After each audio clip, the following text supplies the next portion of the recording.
So how can you get an upper hand with getting a gig? Well, in my experience, networking. So sometimes in the dance world, there can be a lot of cattiness and competitiveness. I mean, it's no doubt that the dance world is competitive. Of course it is.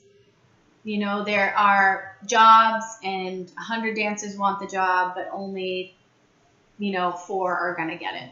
Okay? It's competitive. But it doesn't have to be catty.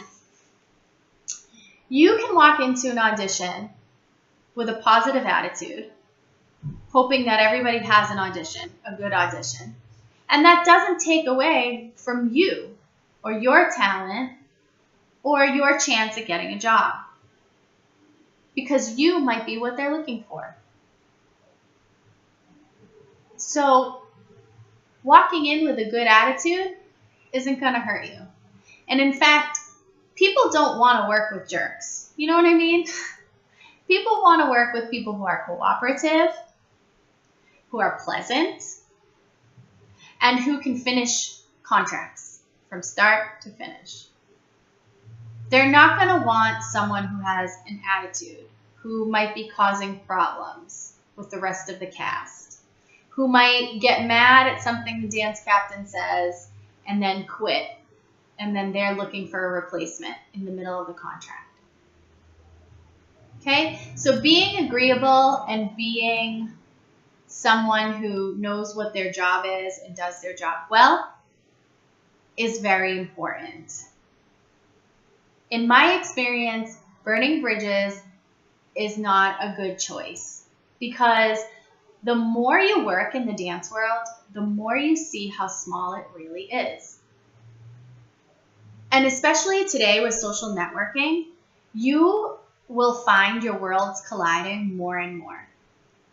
I have found so many times that dancers I've worked with on one contract know someone that I worked with on another contract.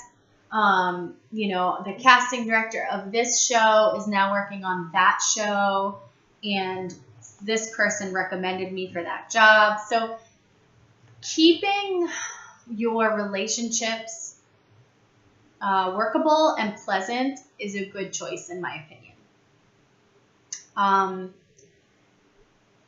Back to networking, I have gotten the majority of my jobs because someone has told me about the job and said, here's the address, send your package.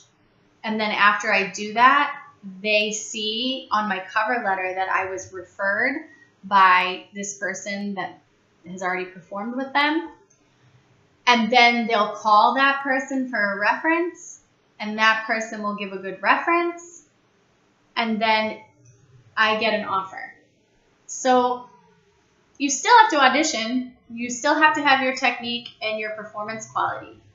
But if you have a good reference backing you up, and you've been referred by someone who's worked for them before or worked with them before, who has a great reputation, your chances of getting that job are much higher.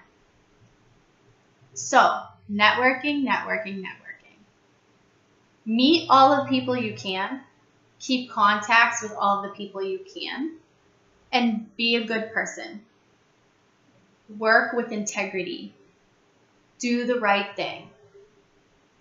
And that will help you get further. People will want to work with you. People will seek you out. They'll know you're reliable, dependable, and pleasant, and can perform well. So that is something that has served me well in my journey, and I think it will serve you well also.